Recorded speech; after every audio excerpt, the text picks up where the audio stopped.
early period and a half. Their goaltender, was he the difference in the game tonight?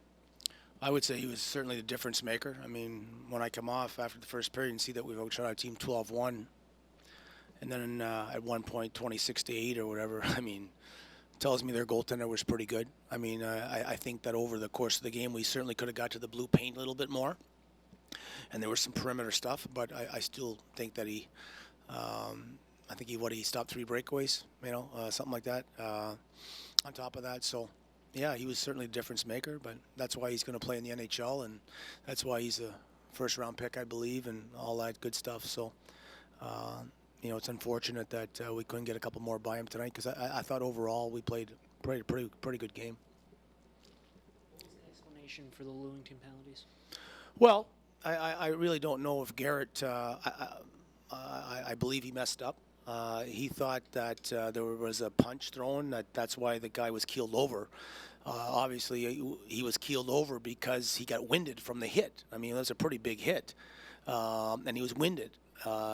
Louis at most should have had 2 minutes for unsportsmanlike for dropping the gloves. And he's a young first-year guy trying to prove himself here with the team and stick up for his teammates. But certainly at 3-1 with 8-9 minutes to go in the game, you got to be disciplined there. And there's hitting in hockey, and it was a good hit. Borky should have kept going. He cut back, but I do believe Garrett missed that call, and once he called it, he can't go back, right? So thankfully we get justified there with the 5-minute spearing, and we were able to play some 4-on-4, which gave us a chance. Well, you talked about there having 30 shots, but do you look at opportunities, goal-scoring opportunities? The fact that maybe you've had a lot of lineup changes. I mean, all American League teams do, but where are you now with this loss? What do you think happened here? Well, I think you just got to keep pushing we've been doing some good things offensively, and I think we're up in that 12th spot there overall in goals for. So it's been pretty good. But obviously we had some lineup changes tonight. I thought Borky was a little bit rusty. I thought Mitchie was solid. Mitchie is more of a grinder, physical PK guy that obviously can contribute offensively, but he's not a Borky type of player that's come back in our lineup. I thought we really missed Sill tonight. He's a veteran guy up the middle with some size and some physicality, and his line with Walker and Collins certainly has been our best line in the last 6 weeks. So I thought that certainly hurt us a little bit, but I do believe we had enough opportunities to win the hockey game, and some plenty of chances. Stevenson had a breakaway, and Borky had a breakaway there, and I believe Collins maybe in the second where we had some chances there. So just couldn't find the back of the net enough to get at least a tie. And obviously that's we do game objectives. You got 10 objectives, and one of them is last minute goals, the last minute of a period. I mean, you tie that up, and they score that go-ahead goal with 12 seconds left. That's a killer right there, and that was certainly the biggest game changer for me right there. 7-game homestand is kind of slipping away now. It's 2-3 record with 2 games to go. What do you say tomorrow, or what do you say to them to say we got to start building something again? Well, absolutely.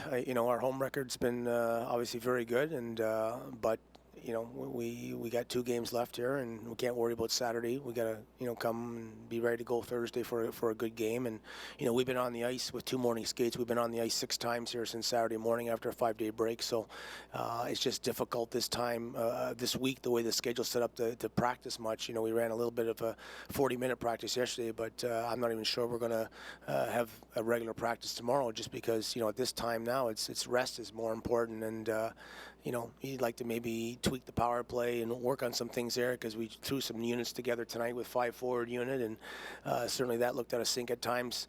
But really to go and practice that tomorrow, I don't know how beneficial that'll be based on the amount of games we have and how many times we've been on the ice since Saturday. So we'll evaluate that in the morning here, but certainly we've got to refocus here and try and get back on the winning track here at home on Thursday. Talk a little bit about Carter Camper's play. You had your own goal tonight, and he's been playing really well recently. Yeah, he's certainly picked up his play, and we meet with one-on-one with our guys all the time, and he had made a comment to me a couple of times that he was a little bit of a slow starter in his career, and I thought certainly him and Carey and Gaisley for a while, and we threw Brownie up there a couple games ago, but